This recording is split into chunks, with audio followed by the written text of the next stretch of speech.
नमस्कार, TV9 मराठीमध्ये आपल्या सगळ्यांचं स्वागत। मी निखिला। आणि जम्मू काश्मीर आणि हरियाणा याचा निकाल आपण पाहतो। हरियाणामध्ये भाजप हा सगळ्यात मोठा पक्ष ठरलेला आहे। 49 जागांवर आता सध्या या ठिकाणी भाजप आघाडीवर आहे, तर काँग्रेस 36 जागांवर आघाडीवर आहे। भाजपची हरियाणामध्ये सत्तेची हॅट्रिक करण्याच्या दिशेने वाटचाल सुरू आहे।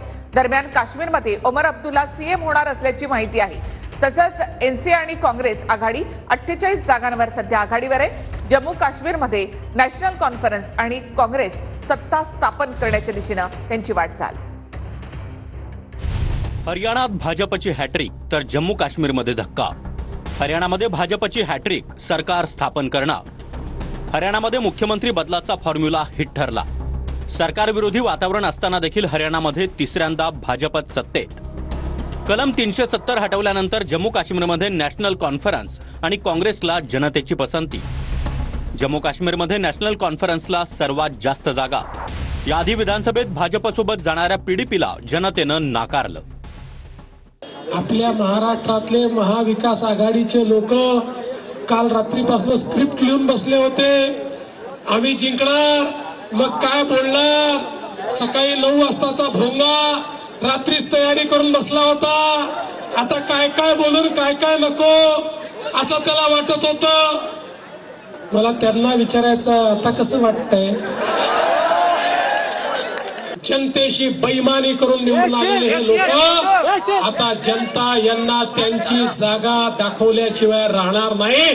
जे हरियाणामध्ये घडलं तेच महाराष्ट्रामध्ये येत्या नोव्हेंबर महिन्यामध्ये घडलेलं आपल्याला पाहायला मिळणार आहे। पाकिस्तान का प्रोपेगेंडा खत्म हो गया और भारत में ये ताकत है, भारत के संविधान में ताकत है, भारत की सरकार में और भारत के चुनाव आयोग में ताकत है कि हम लोग फ्री एंड फेयर इलेक्शन कर सकते हैं। ये हमने दिखा दिया। अतिशय गुडघ्याला बाशिंग बांधून बसले होते, आमचं सरकार येणार, आमचं सरकार येणार। पार त्या हरियाणामध्ये सुपडा साफ झालाय काँग्रेसवाल्यांचा। निव्वळ काहीतरी आव आणतात, त्यांना काही करायचं नाही। जसं हरियाणामध्ये डबल इंजिन सरकार लोकांनी निवडलं, जम्मू काश्मीरमध्ये आम्हाला मोठं यश मिळालं, महाराष्ट्रात सुद्धा पुढच्या काळामध्ये डबल इंजिन सरकार येईल। जनता जो प्रसाद देईल तो आनंदाने स्वीकारायचा असो। प्रसाद गोड असेल, कडू असेल, तुरट असेल, आंबट असेल, खारट असेल, तिखट असेल, पण हा प्रसाद स्वीकारायचा असतो। हरियाणामध्ये तर तुम्ही आता निकालाचा जर ट्रेंड पाहिला तर भाजप इथं बहुमतामध्ये आलेलीच आहे। हरियाणामध्ये स्पष्ट बहुमत मिळण्याची अपेक्षा होती, पण ते होताना आता तरी दिसत नाही। ट्रेंड्स क्लिअरली दिसत आहेत की भारतीय जनता पक्षाला स्पष्ट बहुमत मिळालेलं आहे। ज्यांना यश मिळालं अर्थातच त्यांना शुभेच्छा, आणि ज्यांना अपयश मिळालं त्यांच्या बरोबर आम्ही सगळ्यांनी, कारण का ते आमचा मित्र पक्ष आहे, आम्ही आत्मचिंतन करून काय चुकलं याचा नक्कीच त्यांच्यावर चर्चा करू। तर मुख्यमंत्री पदाच्या चेहऱ्यावरून उद्धव ठाकरे यांनी पुन्हा एकदा काँग्रेस आणि शरद पवार गटाला आव्हान दिलेलं आहे। शरद पवार गट आणि काँग्रेसने मुख्यमंत्री पदाचा चेहरा जाहीर करावा, आमचा पाठिंबा असेल असं उद्धव ठाकरे यांनी म्हटले। मी 1.5 महिन्यापूर्वी षण्मुखानंद हॉलमध्ये महाविकास आघाडीचा जो कार्यक्रम झाला तेव्हा जे जाहीर केलं तेच सांगतो। कारण उल्काताई तुम्ही बोललात की महाविकास आघाडीमध्ये जर काही वाद होणार नसेल तर, मी तेव्हाही बोललो, आत्ताही बोलतो, काँग्रेसने आज नाव जाहीर करावं किंवा राष्ट्रवादीने करावं। काँग्रेस आणि राष्ट्रवादीने एकमत बघावं। मी त्यांच्यापैकी कोणी नाव जाहीर केलं तरी माझा आत्ता पाठिंबा तुमच्या सगळ्यांच्या साक्षीने देतो। चला होऊन दे, कारण मुळामध्ये मला माझा महाराष्ट्र प्यार आहे। मला महाराष्ट्राचं हित साधायचंय। माझ्या डोक्यामध्ये काहीतरी अशी वेडी वागडी स्वप्न नाही पडत आहेत की मी मुख्यमंत्री झालो, मी पुन्हा येईन, पुन्हा येणार आहे। तेव्हाच यायचं नव्हतं, तू पुन्हा कशाला येईल? हनुमानचा विषयच नाही, आमच्याकडून तर काही प्रॉब्लेमच नाही। आदरणीय पवार साहेबांनी आधीच सांगितले आम्ही रेसमध्ये नाही, तेव्हा आमचा काही प्रश्न येतच नाही। त्याच्यामुळे अनबन कधी होते, जेव्हा दोन लोकांना एकच गोष्ट हवी असते ना, तेव्हा प्रॉब्लेम येतो। इथे काही इश्यूज नाही। तर उद्धव ठाकरे यांनी केलेल्या आव्हानानंतर राऊतांनी देखील मुख्यमंत्री पदाच्या चेहऱ्यावरून लोकांमध्ये संभ्रम नको असं म्हटलेलं आहे। दरम्यान मुख्यमंत्री पदाच्या चेहऱ्याचा विषय आमच्यासाठी बंद झाल्याचं नाना पटोले यांनी म्हटलंय। माननीय उद्धव ठाकरे साहेबांनी जाहीर कार्यक्रमात सांगितलं होतं, कोणी तुमच्याकडे चेहरा असेल तर समोर आणा, मी पाठिंबा देतो। लोकांच्या मनात संभ्रम नको, लोकांच्या मनात संभ्रम नको की या राज्याचं नेतृत्व कोण करेल भविष्यामध्ये। हा संभ्रम दूर व्हायचा असेल तर आपण चेहरा जाहीर केला पाहिजे, ही त्यांची भूमिका आहे किंवा शिवसेनेची भूमिका आहे आणि त्यात काही चुकीचं आहे असं मला वाटत नाही. म्हणजे खांद्यावरती कोणाचं मुंडकं आहे ते लोकांना दिसलं पाहिजे ना. नुसतं धड घेऊन काय चालणार जाणार पुढे समाजामध्ये लोकांमध्ये.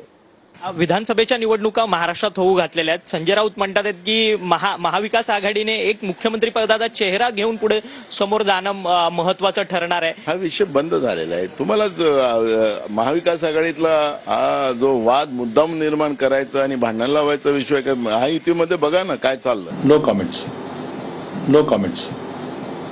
भाजपने स्वतः 2 पावलं मागे येऊन त्यांना सांगितलं की 2.5 वर्ष करू. त्यात नाही आम्हालाच पाहिला पाहिजे हा आग्रह धरला. शेवटच्या क्षणाला अखेरला संध्याकाळी 6-7 वाजता त्यांनी निरोप पाठवला, चला पहिले 2.5 वर्ष तुम्ही घ्या पण बोलणी तर करा. पण उद्धव साहेब म्हणे की नाही मी त्याच्याशी बोलणी करणार नाही. फोन उचलत नव्हते. हे सत्य आहे, हे तेही सांगू शकतील. शिंदे साहेबांनी उद्धव साहेबांना सांगितलं साहेब त्यांना त्यांच्याशी आपल्याला मुख्यमंत्रीपद मिळतंय त्यांच्याशी बोलणी करायला पाहिजे.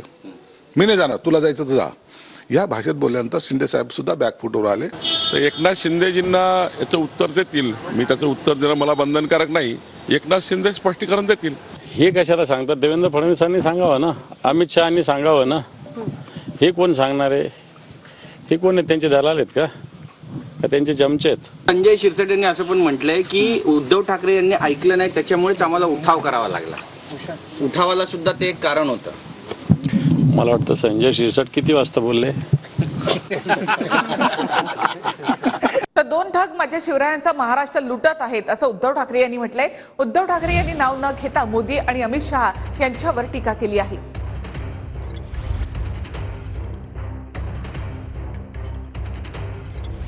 आता एवढे घोटाळे झालेत की आता 70,000 कोटीचा घोटाळा लाचतो. शी मी काय 70,000 म्हणजे काय सुट्ट्या पैशाचा घोटाळा. एवढे घोटाळे मोठे झालेले आहेत. हे सगळे तुम्हाला लोकांसमोर मांडावे लागतील. गावागावामध्ये जेव्हा होर्डिंग लागतात ना, आता तर जाहिराती, हा सगळा आपला लुटीचा पैसा आहे. हे आपल्याला लुटतायत. म्हणजे छत्रपती शिवाजी महाराजांनी सुरत लुटली होती स्वराज्यासाठी. हे 2 ठग माझा महाराष्ट्र लुटतायत. महाराजांचा महाराष्ट्र लुटतायत. तर बारामतीमधून लढा कार्यकर्त्यांनी अजित पवारांना साथ घातलेली आहे. अजित पवारांनी बारामतीमधून लढावं यासाठी कार्यकर्त्यांनी आग्रह धरलाय. अजित पवार बारामतीमधूनच लढणार, मी अधिकृतपणे सांगतो, अजित पवारांच्या उमेदवारीवर प्रफुल्ल पटेलांनी असं स्पष्टीकरण दिलंय. अजित दादा बारामतीमधूनच उभे राहणार, मी अधिकृतपणे तुम्हाला सांगतो. ही काय संभ्रम नको ठेवा.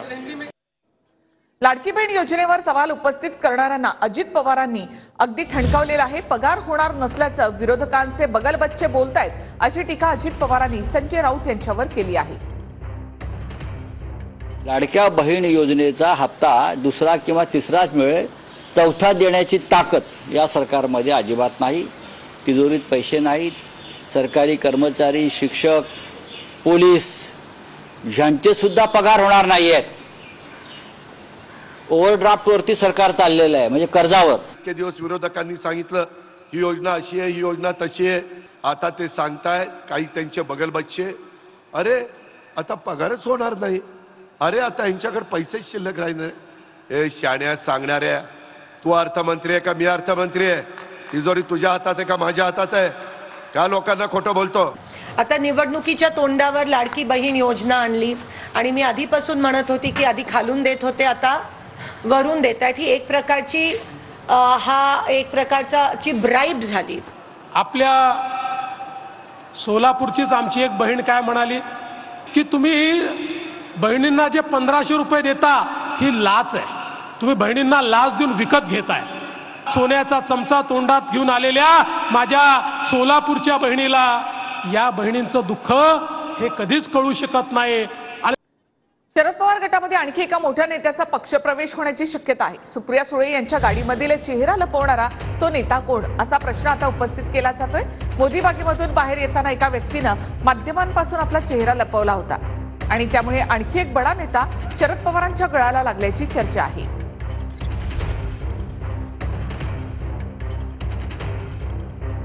तर 14 तारखेला शरद पवारांचा फलटण दौरा होणार आहे आणि त्यामध्ये रामराजे नाईक निंबाळकर हे 14 तारखेला पवार गटामध्ये प्रवेश करणार आहेत अशी माहिती सूत्रांकडून मिळते.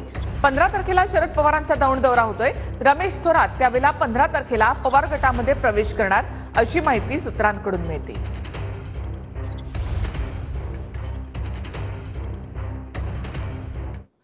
आणि आता महत्त्वाच्या बातम्या आपण पाहूया. पंतप्रधान मोदी दिल्लीमध्ये भाजपचा कार्यकर्त्यांशी संवाद साधणार. नरेंद्र मोदी संध्याकाळी 7:30 वाजता कार्यकर्त्यांना संबोधित करणार. हरियाणा निवडणुकीमध्ये जिंकल्यानंतर कार्यकर्त्यांशी संवाद साधणार. शरद पवारांकडून आज पश्चिम महाराष्ट्रामधल्या इच्छुकांच्या मुलाखती. सोलापूर, कोल्हापूर, सांगली, सातारा आणि पिंपरी चिंचवडमधील इच्छुकांच्या मुलाखती. समरजित घाटगे शरद पवारांच्या भेटीला. शरद पवारांकडून पश्चिम महाराष्ट्रामधील इच्छुकांच्या मुलाखती. समरजित घाटगे कागलमधून विधानसभा लढण्यासाठी इच्छुक. अभिजित पाटील आणि रमेश कदम पवारांच्या भेटीला. शरद पवारांकडून आज पश्चिम महाराष्ट्रामधल्या इच्छुकांच्या मुलाखती. मोहनराव कदम शरद पवारांच्या भेटीला. मोहनराव कदम हे विश्वजित कदम यांचे काका. पवारांकडून पुण्यामध्ये पश्चिम महाराष्ट्रामधील इच्छुकांच्या मुलाखती. वरळी विधानसभेमधील विविध राजकीय पक्षातील कार्यकर्ते आणि पदाधिकाऱ्यांचा मनसेमध्ये पक्षप्रवेश. वरळी आणि जोगेश्वरी विधानसभेतील कार्यकर्त्यांचाही राज ठाकरेंच्या उपस्थितीमध्ये प्रवेश. धनगर समाजाला आदिवासींमधून आरक्षण दिल्यास राजीनामा देणार. भाजपचे आदिवासी नेते दिवराव होळी यांचा सरकारला इशारा. सहकारी संस्थांच्या निवडणुका पुन्हा लांबणीवर. 31 डिसेंबरपर्यंत निवडणुका पुढे ढकलण्याचे शासनाचे आदेश. साताऱ्यामधील वाई विधानसभा मतदारसंघात शिंदे गटाची जनसंवाद यात्रा. जिल्हाप्रमुख पुरुषोत्तम जाधव यांनी मतदारसंघातील महिलांशी संवाद साधला.